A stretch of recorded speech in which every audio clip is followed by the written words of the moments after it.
So, which one? Hey Isaiah, where you say you're from? I'm from Cincinnati, Ohio. Cincinnati, Ohio. What brings you to Morehead State University? Music education. Education, what's your major? Music education. Music education. Can you sing me just a few lines of Rudolph the Red-Nosed Reindeer? Yeah.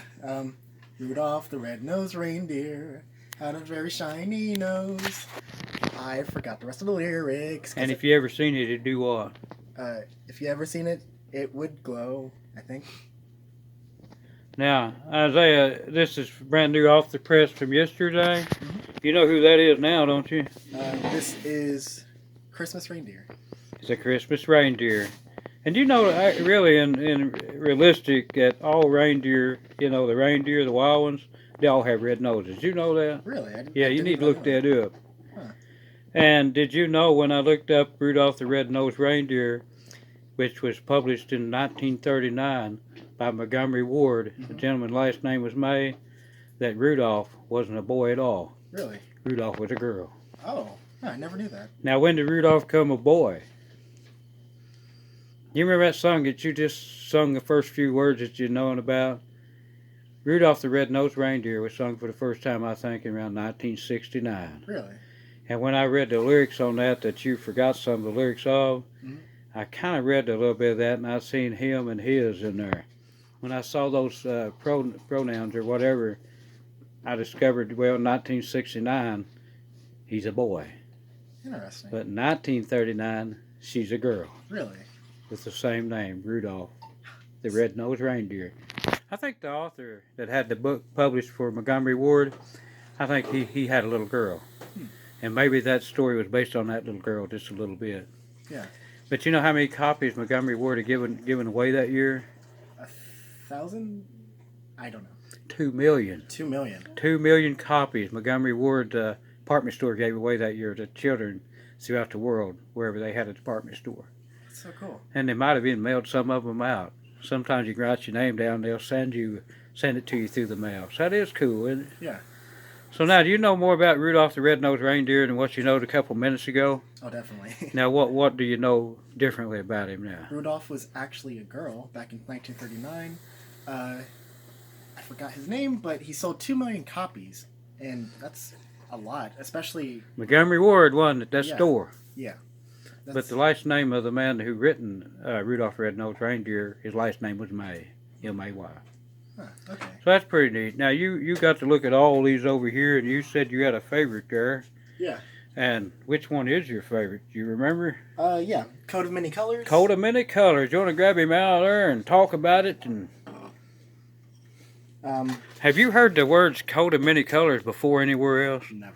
You remember the old Bible story of Joseph? Yeah. You remember the coat of many colors that his father had given to him? I'm hazy on it. Little hazy, but see the picture hanging on the wall over there? Which one? Just go straight forward there and you'll see the picture hanging up there. Yeah. That right there is Joseph. That top one there is wearing the coat of many colors. Okay. And who's that under him right there? Is that Dolly Parton? That's Dolly Parton. And Dolly has given away millions of books to children too. Really? So you didn't know that, did you? No, I just know she was a good singer. I know today. I don't know how many millions she gave away, but it's really went way up there after today. Yeah, she's a good singer. What song do you like the best that she sings? I know you remember some of the songs, don't you? I don't know them off the top of my head, but I know what they sound like. Yeah, you don't know a title of any of them at all? Jolene? Jolene, that's a good one right there. And said, don't take him because you can, or something, isn't it? Yeah. They take the man. Is that what they're doing, Eric? Take the man? I don't know. I don't listen to...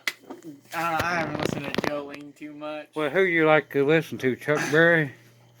What? Bob Seger, Chuck Berry, or who? I listen to a lot of like 60s kind of music. 60s. Dean Martin, like Frank Sinatra, Billie Holiday. Oh, that's pretty neat, isn't it? So what took you back all the way to the 60s?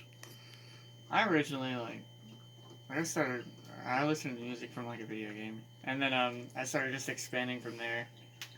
And I ended up, I don't know, getting into a lot of Can you Sequoia, can you bring that art back up on your phone and we'll just show the folks how great you I are. can do that, John. Hear Give me? a second. Hey, we'll show the folks how great you are. She's pretty good at that art, isn't she, Eric? Yeah. Huh? I think she's really good at What it. do you think? I have not seen most of. I saw her art in your room actually. It's really nice. It's pretty nice, isn't it? And Yeah. she can actually paint and she can draw too, can't she? Yeah, that takes a lot of skill. A lot of skill. There you go, John. Oh my gosh. Now, you want to say something about that painting? No. It's pretty neat, though. Where'd you get the ideas from that? Did you get that from Eric? Oh yeah. What'd he say? He said you should put a flower in the guy's hand. I said okay, and I did it. And, you know, when I kind of first saw the flower the first time, I was thinking about that being the wildwood flower, wasn't I? Mm-hmm. And maybe it is, Eric. What can you tell us about it? You're the one The that's in wildwood there. flower. Yeah. You know, I originally wanted a tree in that dirt pile. but what's then, the flower doing in there? Well, she suggested a flower, and I was like, all right, I like the flower. I'll put that. Or like, I don't You know did why. not say tree. I'm on You half did an not hour of say sleep. tree. Oh, you still asleep? How long did you stay up all night last I night? stayed up pretty late. And what did you do? Studying for final? Mm-hmm. Did you okay with them today? Well, I got one more here soon. One more. You ready to master it, I hope. We're gonna try. Yeah, I think you'll be all right, don't you? I stayed up last night until like 5 a.m. right now. Or not. No, I You were- left here at 5 a.m. Is that Oh, shit, right? you weren't up till. I wrote like an 18-page study guide. Well, I'll tell you what, that's a writing it, isn't it? That's a lot. And did that study guide do any good for you? Sort of. Huh? Sort of. Sort of. That's all like you can really hope for with those things. But I know you're already pretty clever anyway. Smart without writing it down, aren't you? I mean, you really I are. try to be. I try to be. Well, it's what you got to be, isn't it? Yep. What do you think? I wasn't listening, John. I'm gonna be honest. No, you wasn't listening doing his work? No. What do you think about it? I'm gonna ditto. Yeah, I was not listening. Oh, you wasn't listening either? No, but I mean, good job for me. Yeah. Good job. Good job, Eric. But you was listening when he told you about Firecracker Dan, wasn't Oh, you? definitely. These are so cool. They are cool. And is that the first Firecracker Dan you've ever seen, the next of kin? To be honest, yeah. I'd never even heard about it until I walked in here. Is that right? Yeah. You gonna walk all your friends in here and let them hear about it? Oh yeah, the ones who come to the library. Oh, that'd be great. And the ones that don't come, you can coach them to come, can't you? I'll just force them. Yeah, just force them in. That'd be great. And they can learn about all of Firecracker Dan's next of kin. Yeah. Isaiah, you're a good man. Thank you for talking to me.